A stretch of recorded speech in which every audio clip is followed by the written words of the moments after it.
Assalamualaikum warahmatullahi wabarakatuh.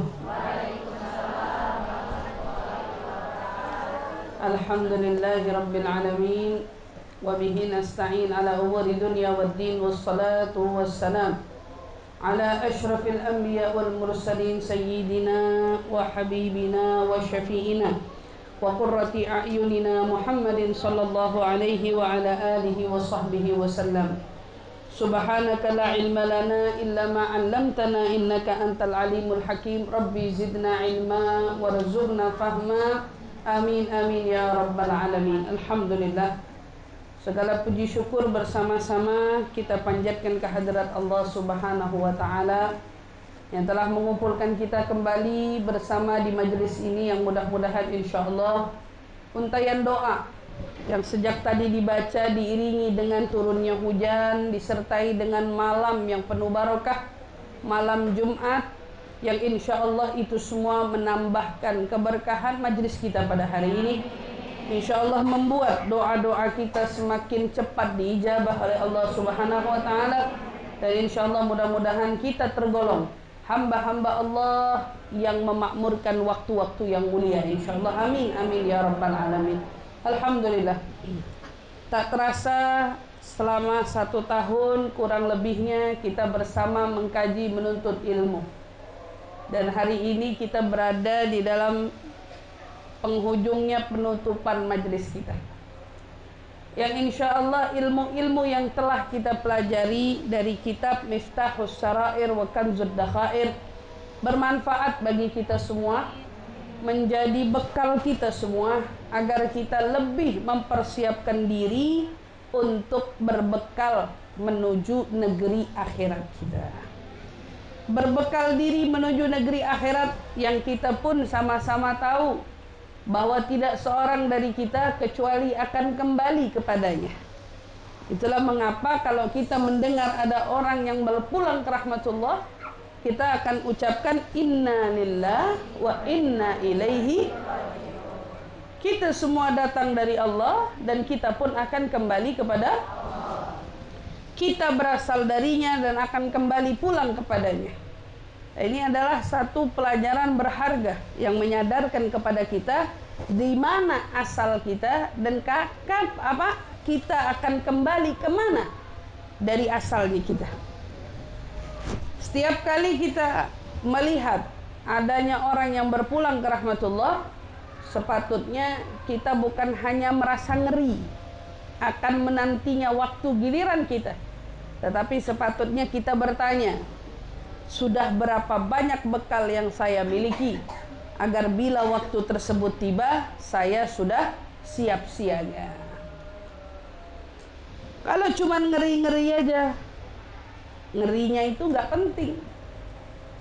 Kadang ketakutan orang rasa sakitnya sakaratul maut, padahal setelah kematian itulah yang jauh lebih menakutkan daripada sakaratul maut.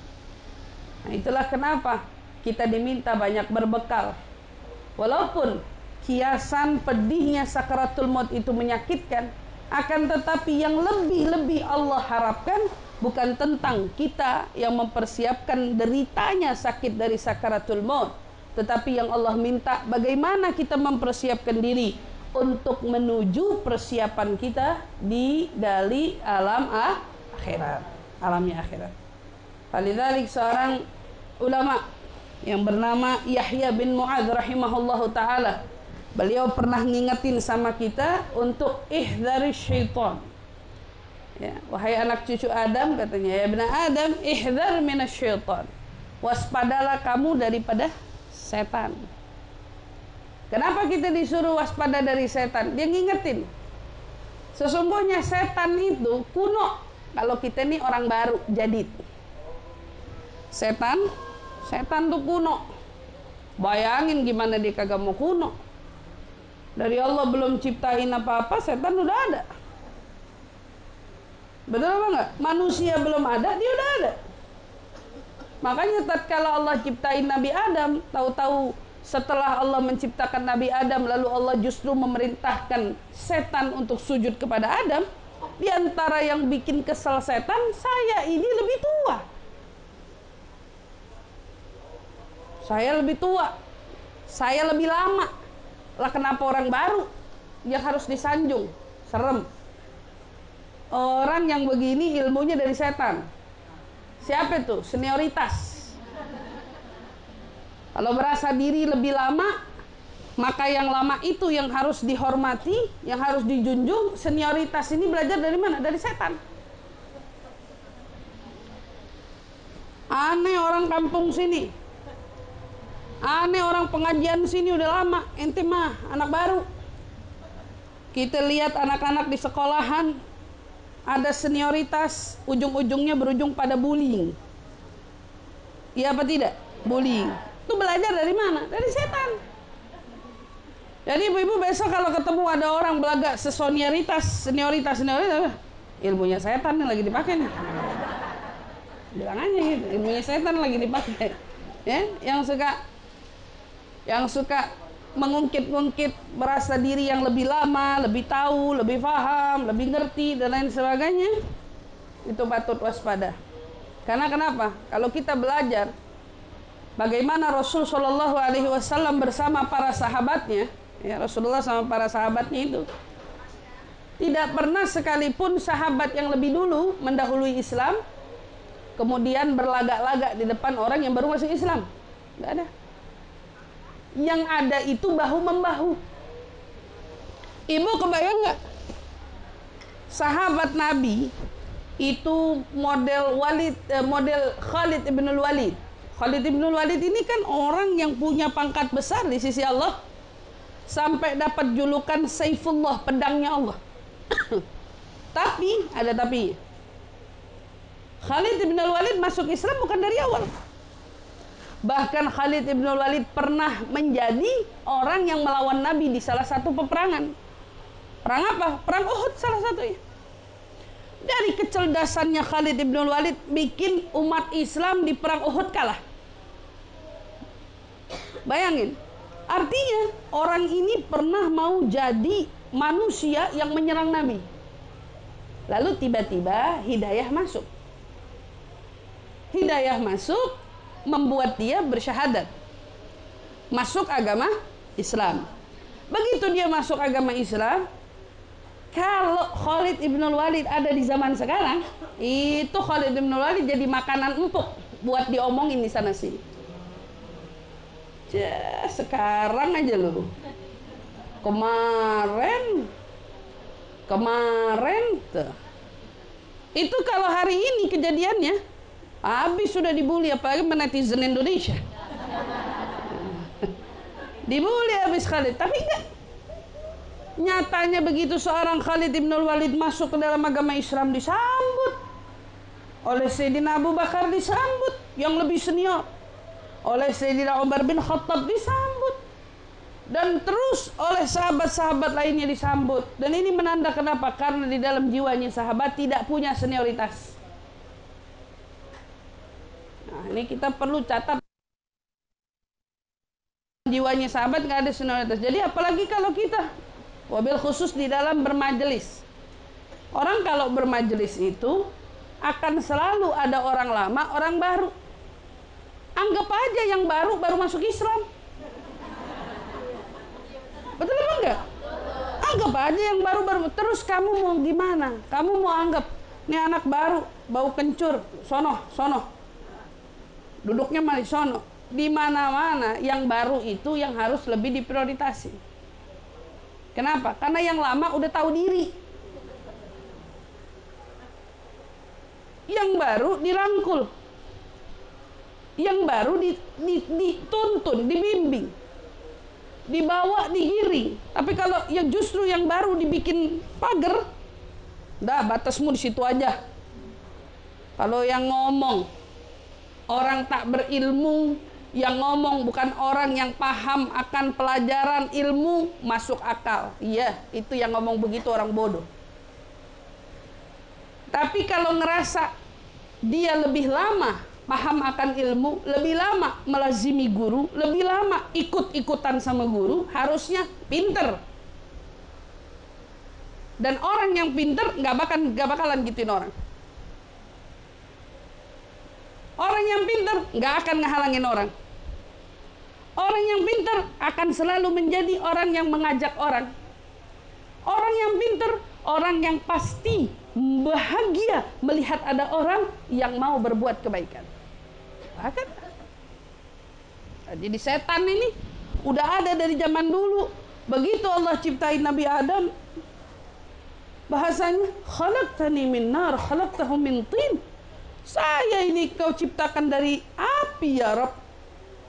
Kok bisa-bisanya saya disuruh sujud sama tanah? Karena ternyata awalnya iblis itu kan min ihdal malaikah, dia dari golongan malaikat awalnya. Tagha, maksiat, sombong, ngeyel, berasa hebat, berasa benar, berasa yang paling-paling. Okay? Ujung-ujungnya Allah melaknat dia sampai yaumul qiyamah. Dari kebangkangan dia, kan begitu. Dari kebangkangan dia Allah laknat dia sampai hari kiamat. Pak, diingetin sama seorang Yahya bin Mu'adz. Inna syaitan atik wa anta jadid. Setan itu katanya apa? Setan itu kuno, kamu tuh orang baru. Jadi yang namanya kalau orang kuno, biasanya orang kuno paling tahu celah, paling pengalaman berbanding sama yang baru. Jadi yang baru nih disuruh waspada. No ada yang lihai-lihai, no ada yang pinter-pinter. Kamu karena baru, jaga diri yang benar. Biar apa? Nggak gampang ketipu. Maksudnya begitu. Jadi kenapa setan dibilang kuno? Setan kuno, jadi pengalamannya banyak. Ngadepin orang yang baru begini ya, ini mah kecil. Nyesatin yang begini mah kecil. Makanya kan sampai dikisahin ada seorang ulama katanya lagi jalan mau ke masjid, nggak sengaja papasan sama iblis. Ya, ulama bisa papasan sama iblis, namanya ini ulama magome tinggi apa kagak? Kita nggak ngelihat iblis, ngelihat bayangan aja, ngibrit. Ya maklum lah, orang magomnya kita juga segini. Ya, baru dengar kotak-kotak ngibrit. Ini jelas-jelas papasan sama iblis. Begitu papasan sama iblis, dilihat di lehernya iblis ada apa? Ada kunci banyak banget. Maka ditanya oleh ulama ini, kunci apa itu wahai iblis? Dijawab, ini kunci hatinya para hambanya Allah. Hamba-hamba Allah, yang disebut hamba tuh berarti yang muti, yang benar-benar udah ngabdi, udah taat sama Allah. Ini kunci-kunci hatinya sama saya. Jadi tinggal dibuka, masuk. Tuh setan punya kuncinya. Polos nanya lah ini ulama, kalau kunci saya yang mana? Nah, ditanya kunci saya yang mana? Apa jawabannya? Kamu mah nggak pakai kunci, saya mah tinggal masuk. Selevel ulama yang bisa ketemu iblis saja, iblis berasa dirinya bisa goda tuh ulama. Atau ibaratnya apa? Tuh orang ahlu ibadah, goda orang alim ini, goda orang ahli ibadah ini dengan apa? Cuman masuk gak pakai kunci. Adapun yang pakai kunci itu mah yang udah ibadahnya gila-gilaan, yang ibadahnya udah gak ketulungan. Waktu dengar cerita begini mikir, berarti setan keluar masuk hati kita gampang banget ya. Keluar masuk ya, model kayak kita apalagi nggak bakalan ada kunci. Ibarat rumah kita mah baru cuman atap doang, wala bedeng wala apa, nggak ada atap, kanan kiri aja nggak ada, kosong. Setan bulak balik bebas, kita cuman paling punya awning doang. Setan warawiri di sana dengan senang hati dan lain sebagainya. Ada masalah. Ini perumpamaan. Setan tuh kuno, orang dulu, sementara kita ini orang baru. Jadi kita harus waspada dari setan. Diingetin lagi, wahwa farigh wa anta masyghul. Setan nggak punya kewajiban apa-apa. Setan itu nggak punya kerjaan. Yang justru banyak kerjaan tuh kita. Kita butuh makan, butuh minum, nyari uang, gedein anak. Betul apa enggak? Ngurusin laki, jaga hati tetangga, jaga hati temen gitu kan. Nah, kalau setan sama setan nggak ada yang jaga hati orang setan. Hati siapa yang mau dijaga? Nggak ada yang perlu dia jaga. Kebayang? Setan nggak punya kerjaan, tapi kita sibuk. Maka waspada orang yang nggak punya kerjaan. Berarti kerjaan ini kurang lebih setan apa? Godain kita doang. Nggak ada kerjaan. Kerjaannya cuma gangguin kita, godain kita. Jadi penghalang buat kita. Untuk apa? Untuk berbuat kebaikan. Sebisa mungkin dia bakal menghalangi kita mati-matian untuk berbuat kebaikan. Sampai kapan? Sampai kita wafat. Tugasnya baru kelar. Kita masih hidup, tugas dia belum kelar. Artinya setan gak punya kewajiban cari nafkah, setan gak ada kewajiban jagain tetangga, setan gak ada kewajiban untuk hormat sama orang tua, setan gak ada kewajiban untuk sayang sama yang lebih muda, kan gitu. Jadi dibilang setan tuh pengangguran, adapun kita banyak kerjaan. Ingat, orang yang pengangguran sama orang yang banyak kerjaan, mumetan mana? Mumetan yang banyak kerjaan. Setan gak punya kerjaan, makanya kerjaannya godain orang. Orang yang suka godain orang mirip kerjaan sama setan.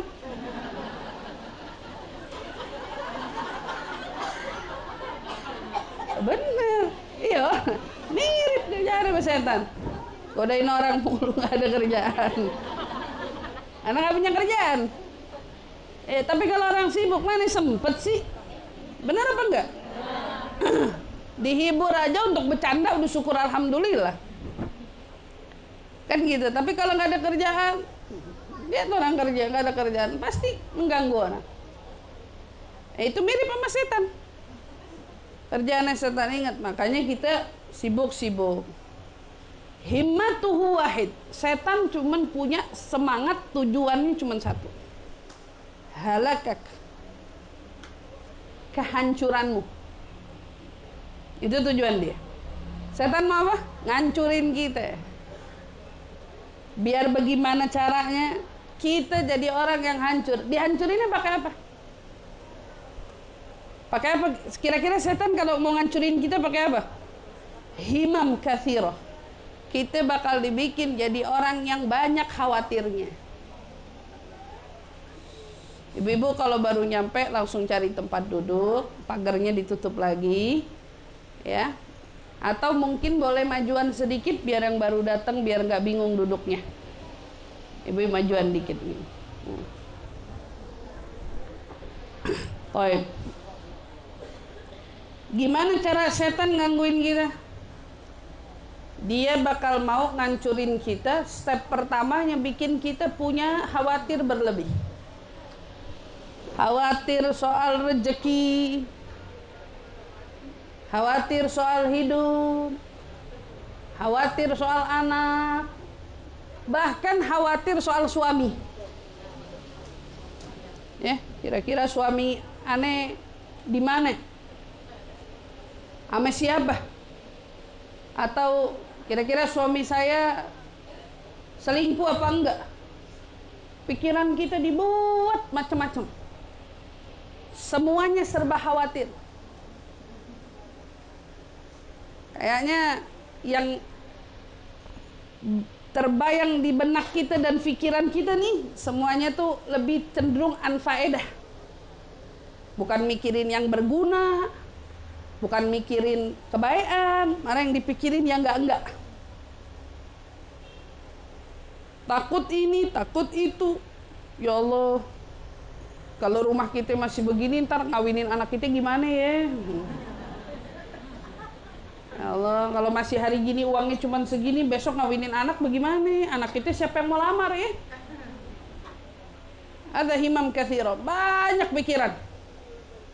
Kalau nggak punya laki, aneh tuanya sama siapa ya? Himam katsira, banyak banget pikirannya. Subhanallah, mikirin nasib aja nggak kelar-kelar. Bukan cuma mikirin untuk bagaimana kita berubah, tapi lebih tepatnya yang dipikirin sesuatu yang justru mengantarkan kita pada ketakutan.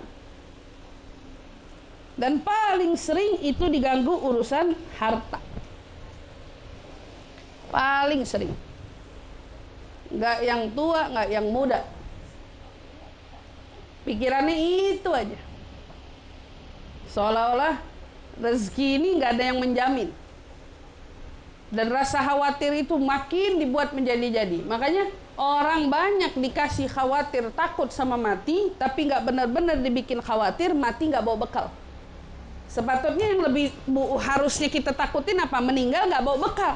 Bukan kematian yang kita takutin. Tapi yang setan berhasil buat dan berhasil menghancur dan meracuni pikiran kita, takutnya sama matinya. Mati aja yang kita takutin. Tuh, aneh kalau mati gimana? Aneh kalau mati gimana? Waduh, aneh kalau mati belum siap. Apa yang kau maksud belum siap? Tapi nggak ada benar-benar orang mikirin saya takut sama mati karena takut nggak punya bekal. Jadi yang harusnya kita tepat ngomongnya, saya takut mati tak membawa bekal. Maka kalau dia takut wafat nggak bawa bekal, yang akan dia kejar mati-matian adalah bekalnya.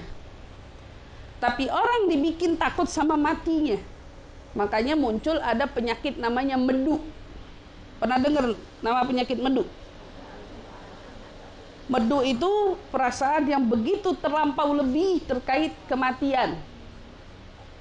Sampai bikin penderitanya nggak berani keluar rumah, nggak berani ketemu orang, dan seterusnya. Banyak nggak orang yang kejangkit penyakit ini? Bisa dibilang banyak. Kalau udah kumat, itu kerja nggak bisa, ngurus rumah tangga nggak bisa. Jadi bayangannya tidur salah, melek salah, karena yang ditakutin kematian. Sementara kita yang namanya kepastian itu nggak boleh ditakutin. Nih yang pasti, rezeki pasti, mati pasti, nggak usah ditakutin. Kalau kau mau mikirin rezeki, yang kau pikirkan solusi, cara di dalam mencari rezeki, kau tepat.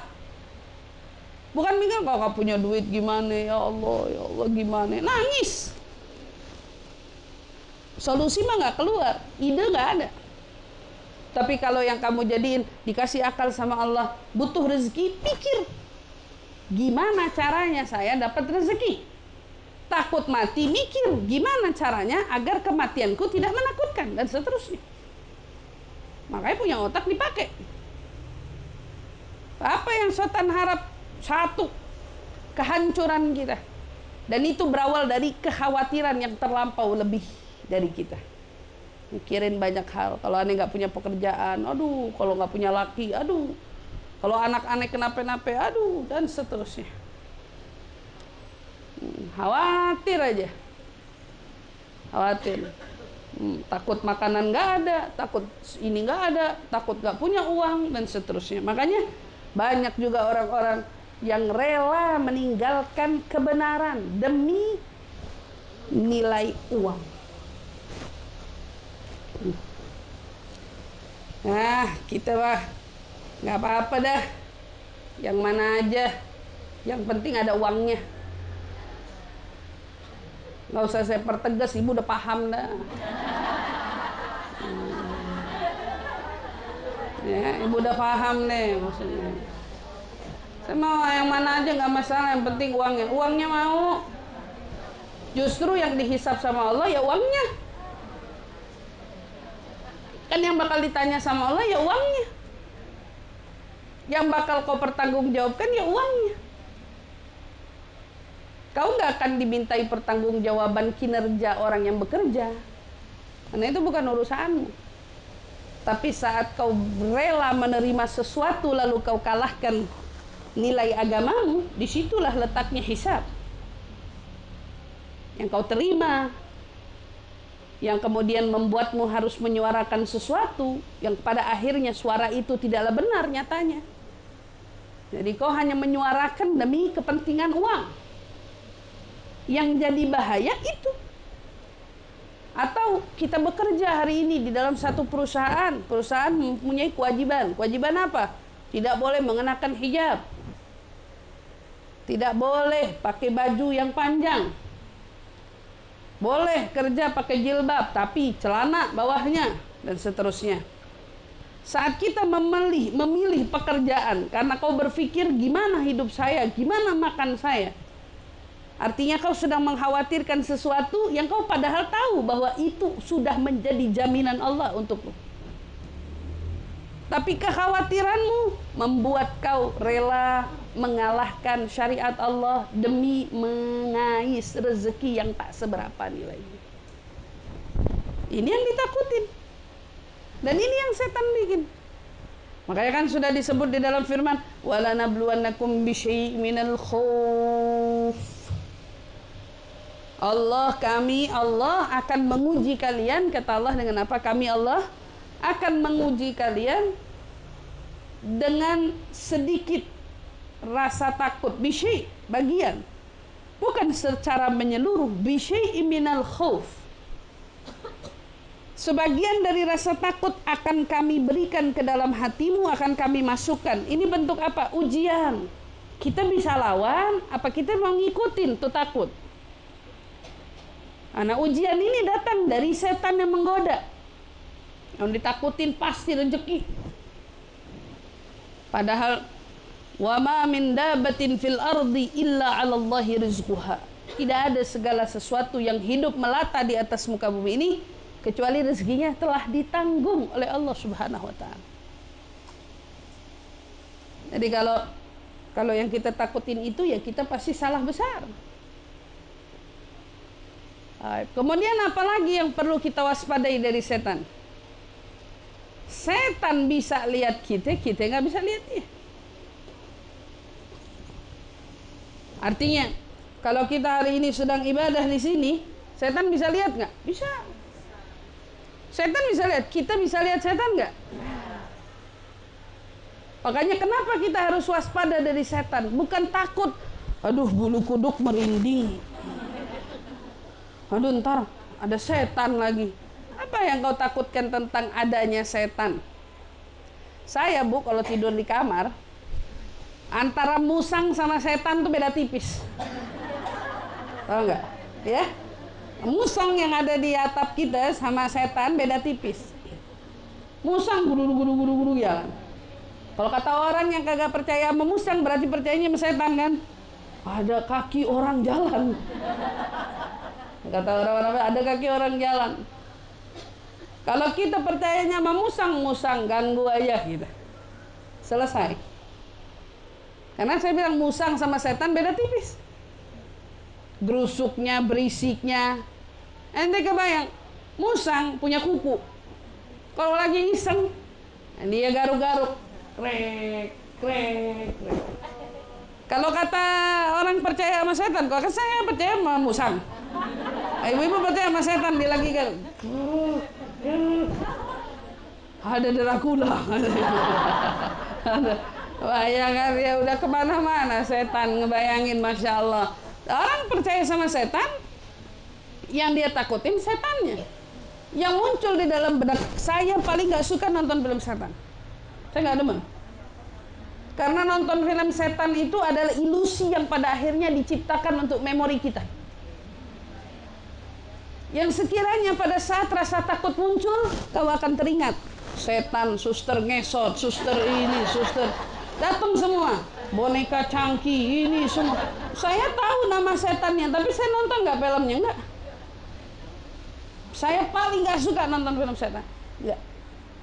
Bukan karena saya takut, karena saya tidak mau menyimpan ingatan setan itu di kepala saya. Buat apa? Ya. Kalau kita nonton, baik itu film apapun, film Indonesia yang bikin atau film apa, kita akan selalu terngiang-ngiang. Saat setan itu kebayang, bayangan kita wujud setan kayak film yang dibuat sama orang. Jangan pernah biasain anak kecil nonton film setan. Ente orang juga jangan suka nonton film setan. Masih banyak film yang lebih berfaedah daripada nonton film setan. Perhatiin film setan, apa manfaatnya? Mundur, ngomongin kasus orang yang wafat karena naudzubillah diperkosa, dibunuh dan lain sebagainya. Akhirnya muncul menjelma jadi orang yang balas dendam. Ilmunya dari mana? Saya mau tanya ilmunya dari mana? Ibu udah jawab dah itu. Itu filmnya bisa ada ilmunya dari mana? Dari setan ilmunya. Kenapa? Karena mau menciptakan ilusi di dalam pikiran kita, bayangan-bayangan yang tidak semestinya, hal-hal yang harusnya nggak ada kita adain. Nonton dengan deg-degannya, loncatnya, aduh saya paling nggak demen. Saya nggak demen. Saya paling nggak demen film pembunuhan sama film-film begitu, saya paling nggak demen. Pokoknya film yang melibatkan tusuk menusuk apa, waduh saya paling nggak. Ini bukan tontonan. Tidak ada edukasinya, nggak ada manfaatnya. Ibaratnya kamu nonton film drama mungkin lebih baik daripada nonton film gituan. Kenapa? Karena saat kamu nonton film drama kau bisa mengambil pelajaran. Ada orang hasut, nanti lihat nih orang hasut, mudah-mudahan aneh nggak kayak dia. Ada orang baik, mungkin nanti bisa belajar, oh nih orang baik begini modelnya baik, mudah-mudahan kita bisa kayak dia. Ada sesuatu yang bisa kita. Tapi kalau orang saling tembak, jeder, bunuh, jeder, apa yang bisa kau ambil dari sana? Nggak ada. Ketakutan kita sama setan yang nggak kelihatan, kemana-mana pikirannya, itu bukan karena setan yang menciptakannya, tapi kita sendiri yang membuat pikiran itu ada. Nggak ada. Saya kalau tidur, oh ini diganggu bukan nama musang. Keltek. Misalnya saya punya kamar itu, misalnya ini ruangan, ada penengahnya pintu lagi. Jadi dari kamar ada kamar lagi. Kamarnya itu ruang kitab saya, ruang saya belajar. Antara kamar sama ruang kitab terpisah, ada pintu.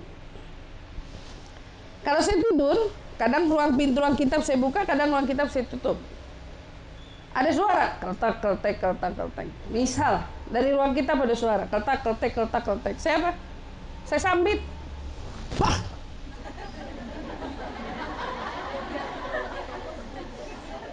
Saya sambit. Kenapa gitu? Setan itu, Bu, awalnya takut sama kita.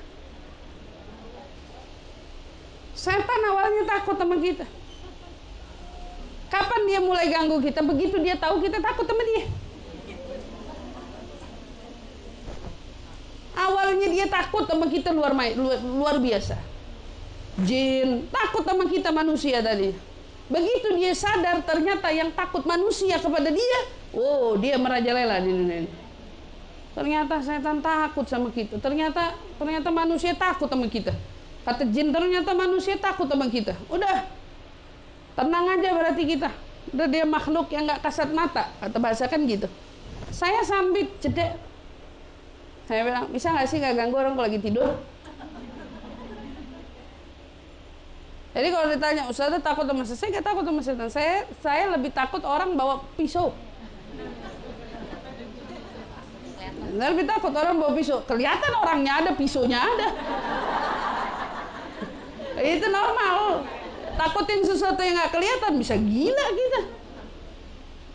Tiap malam ngebayangin, ya Allah, keltek suara apaan tuh? Jadi saya bilang ingat, kalau tengah malam dengar keltek itu antara musang. Kalau nggak musang, ya anggap aja setan. Tapi keduanya bukan sesuatu yang perlu kau takutkan. Dari mana bulu merinding? Apa setannya habis tiup? Gitu.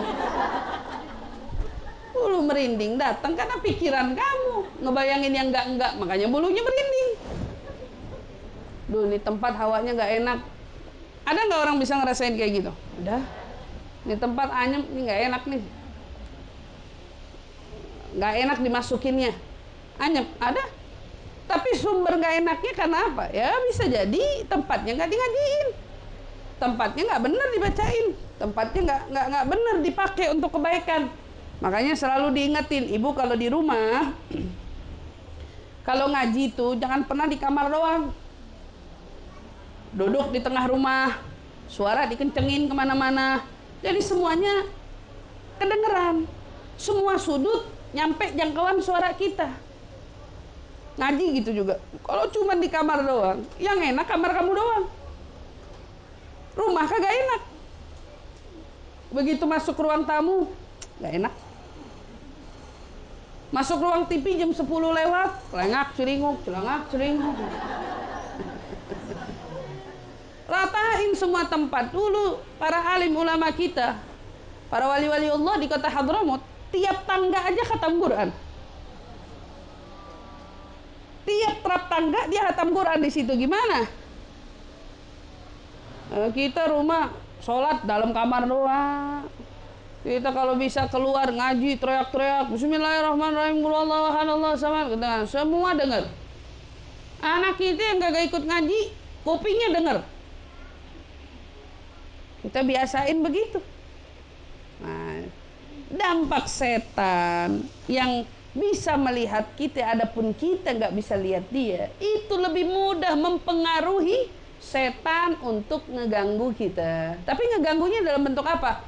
Ngeganggu dalam bentuk pikiran, perasaan, dibisikin sama dia, bentuknya gitu. Makanya lihat, orang kalau udah galau, banyak pikiran, dia bisa bedain mana orang galau yang zikir nyebut nama Allah sama yang galau kagak zikiran. Setan gak bakal duduk di samping orang yang lagi galau tapi ingat Allah. Tapi setan bakal duduk sama orang yang lagi galau, mereka lupa sama Allah. Kenapa? Karena dia ngelihat kita nggak lihat dia. Di saat kita ingat Allah, setan nggak bakal duduk samping kita. Karena yang duduk di samping kita istilahnya Allah. Ana jali suman dzakarani. Itu kan hadis qudsinya. Aku duduk bersama orang yang mengingat aku. Bagaimana setan yang bakal nemenin? Gak bakalan. Kita lagi sumpek, sedih, nangis, tapi ambil tasbih, baca sholawat, zikir, nggak lengah sama sekali. Ketimbang lagi sedih atau mungkin lagi galau, namanya orang hidup, pasti ada aja nangis doang. Nangis, pikiran kemana-mana, dibikin khawatir dari yang tadi pintunya, dari pintu khawatir, terus diikutin, hati yang hampa, yang kosong, nggak inget Allah, nggak inget Rasulullah, terus yang diinget cuman masalah, yang diinget cuman pikiran. Setan duduk sebelahnya, dihasut. Setan masuk nggak ke badan kita? Setan nggak bisa masuk, nyolek nggak bisa, jin bisa. Setan nggak bisa masuk, jin bisa. Jin kapan tahu? Tahu begitu. Oh, nih orang lagi bengong nih, lagi galau nih, lagi kosong nih pikirannya, masuk. Cuman itu peluangnya. Tapi kalau orang sepanjang waktunya dzakiran lillah, ingat sama Allah, nyebut nama Allah, punya wirid tiap habis sholat, punya amalan tiap waktu, apa bisa jin masuk? Bisa setan jadi pengusik dia. Kita perhatiin waktu zamannya Nabi Allah Adam alaihissalatu wassalam, diuji sama setan untuk makan buah khuldi. Saya mau tanya, setan itu ngomong apa enggak sama Sayyidatina Hawa? Waktu Sayyidatina Hawa bilang, saya mau lihat itu pohon. Kata Nabi Allah Adam bilang, kita dilarang sama Allah dekat-dekat sama pohon itu. Saya cuma mau lihat. Di mana setan hari itu? Ada nggak? Ada nggak setan hari itu? Orang satu surga? Ada. Awalnya kan gitu, ada. Fenata, apa yang dibisikin ke kupingnya Hawa? Apa setan bilang, lihat aja Hawa. Dia cuma mampu berbisik, yang itu masuk ke dalam hati. Bisikannya beda. Kalau ngelihat doang mah nggak apa-apa. Yang nggak boleh kan makan. Habis ngelihat, penasarannya makin muncul. Kurang deket, pegang. Nggak ada nggak setan jorokinnya, maju, atau setan seret, nggak pernah. Dorong, maju, nggak ada, bisikin doang. maju, pegang. Karena dia nggak punya kekuatan, lah pegang. Setan nggak bisa nyentuh, nggak bisa megang, nggak bisa narik, nggak bisa jurakin.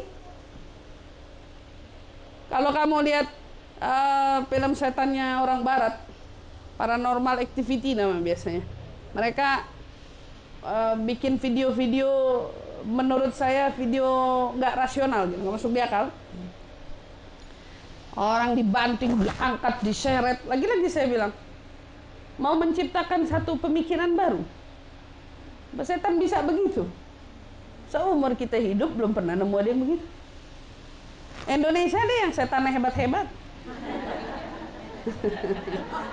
Hah? Indonesia setannya hebat-hebat nggak? Hebat-hebat banget. Macem-macem lagi setannya. Dari yang kecil, dari yang muda, dari yang tua. Semua ada. Yang laki, yang perempuan semua ada. Tapi herannya setan perempuan mulu. Jarang ada setan kakek-kakek, jarang. Jarang ada setan laki-laki, jarang. Nggak kejual itu kalau laki-laki. Setannya perempuan. Kita perempuan kalau nonton sedih banget. Bahkan yang dianiaya bukan perempuan doang, laki juga. Laki tapi gak ada yang jadi setan. Jadi setan perempuan. Perempuan mirip sama setan kayaknya. Ayo. Karena film paling laku dibeli sama perempuan. Makanya tokohnya perempuan. Yang paling enak dijadiin setan perempuan. Yang paling gampang kehasut sama setan perempuan. Perempuan. Tadi ingetin, setan lihat kita, kita nggak lihat dia. Tapi bisa apa setan? Setan nggak bisa apa-apa. Jadi kalau kamu hari ini ketakutan sama setan dan lain sebagainya, setan nggak bisa bunuh orang, karena dia nggak punya kekuasaan di situ. Mungkin dia mengganggumu, mungkin dia menyakitimu. Ibaratnya ya, kalau orang lama kejinan, itu sebabnya apa? Akalnya hilang. Nggak ada Allah dalam amalnya, dari zikirnya, ibadahnya. Makanya kita disuruh banyakin zikir, baca wirid, ratib jangan tinggal. Wirdul latif kalau pagi dibaca, yasin dibaca.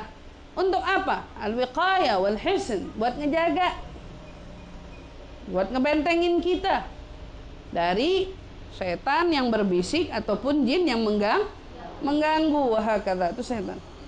Wa anta tansa wa huwa la yansa. Apalagi yang bikin kita perlu waspada dari setan? Ingat, kita bisa lupa sama dia, adapun dia nggak pernah bisa lupa dari kita. Ya, kita bisa lupa sama dia, tapi setan nggak bisa lupa sama kita. Karena setan sudah pernah berikrar kalau dia bakal menghasut dan merusak anak keturunan Adam sampai hari kiamat. Itu sumpahnya. Itu sumpahnya setan. Iblis punya misi, iblis punya rencana, dan di antara bagian daripada rencana-rencananya apa yang ada di dalam perkembangan zaman hari ini yang ibu-ibu lihat ya, kecanggihan-kecanggihan teknologi dan lain sebagainya. Itu adalah salah satu program yang telah tersetting betul-betul sangat-sangat rapi dari programnya Dajjal.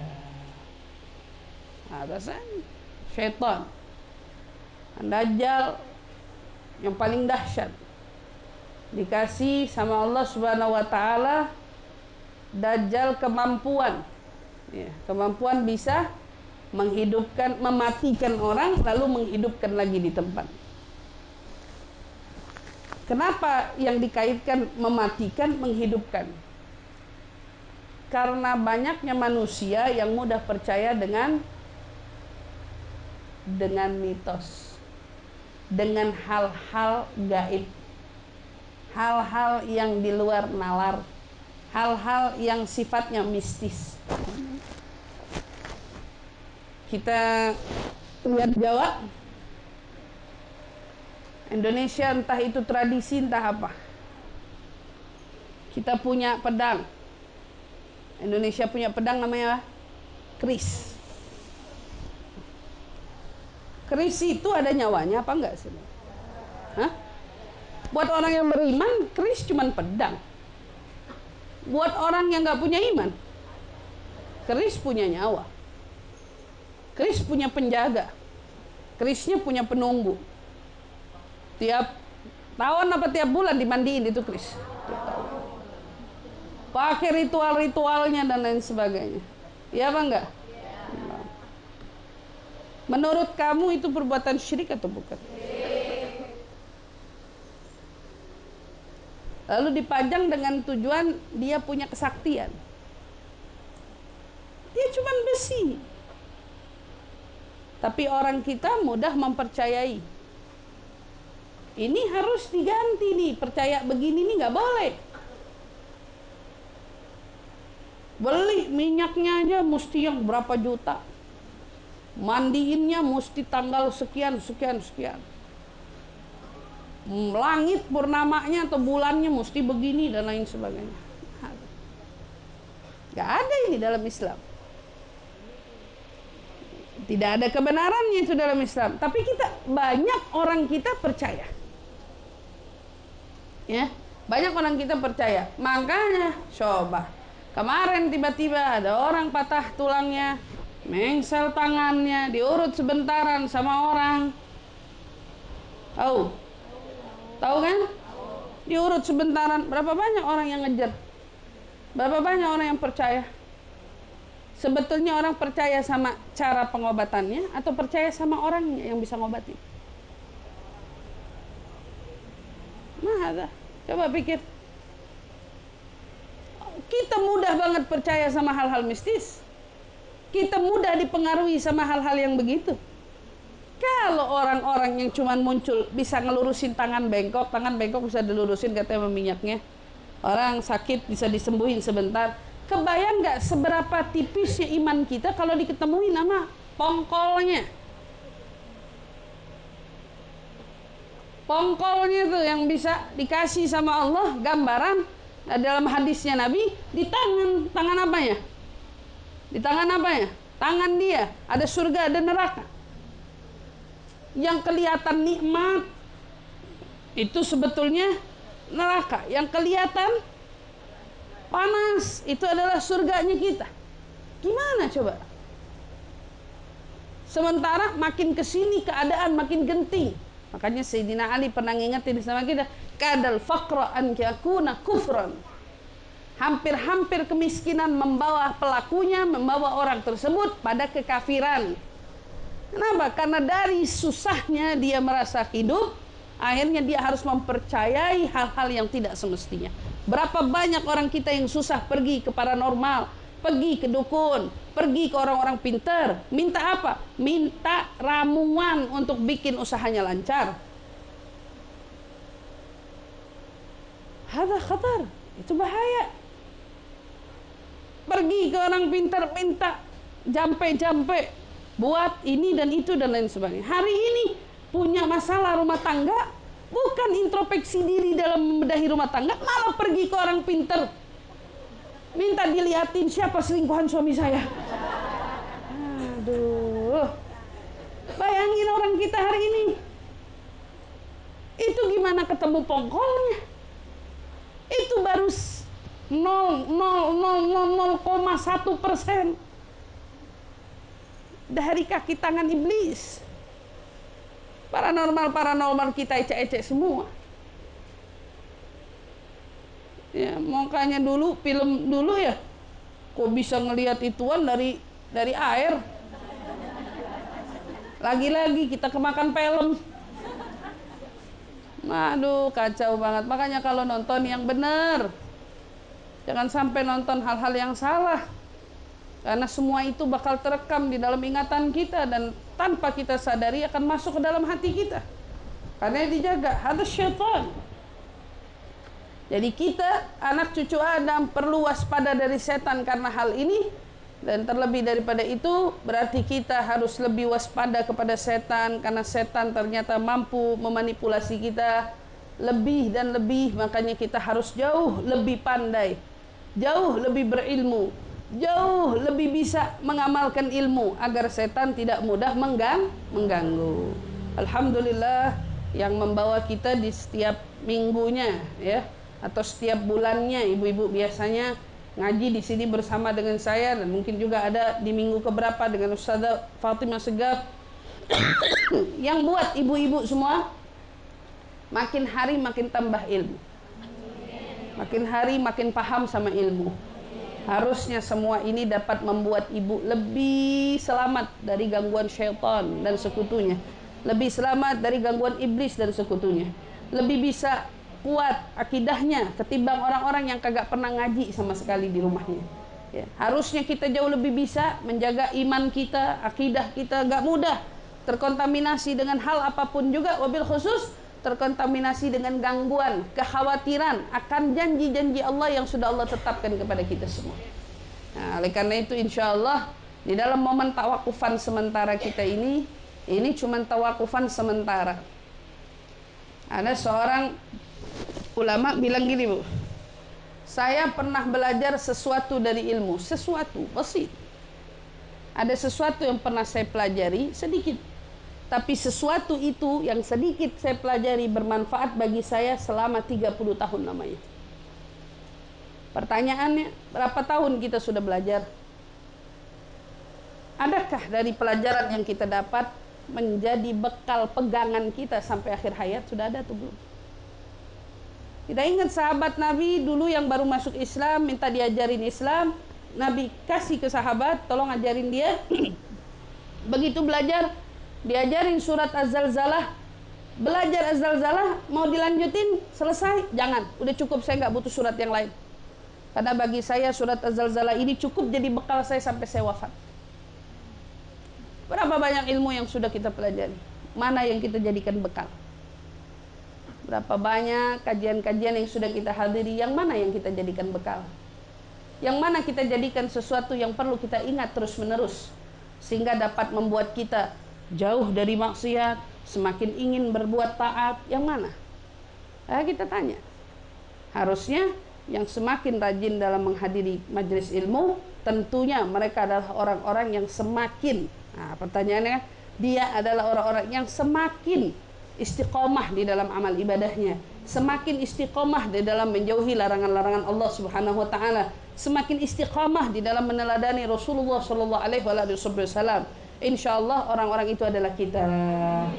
Tiap ilmu yang kita pelajari mudah-mudahan menjadi ilmu yang bermanfaat fid dini wad dunya wal akhirah, yang bisa kita bekalin buat diri kita semua, terutama kita berada di bulan mulia, akan bertemu lagi dengan bulan yang mulia, dan terus akan bertemu lagi dengan bulan yang paling mulia, yaitu bulan suci Ramadan, yang insya Allah Allah Subhanahu wa ta'ala perkenankan kita semua diberikan usia yang panjang sampai bertemu lagi di bulan Ramadan.